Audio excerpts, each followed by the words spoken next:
Hi everyone, here we've got HAFURY Note 10 and let me show you how to close all running apps on this device.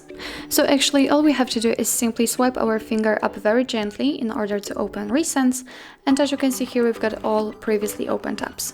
In order to close only one of it, simply swipe it up, just like that. But if you want to close all of them, then simply go to the very left and find the clear all.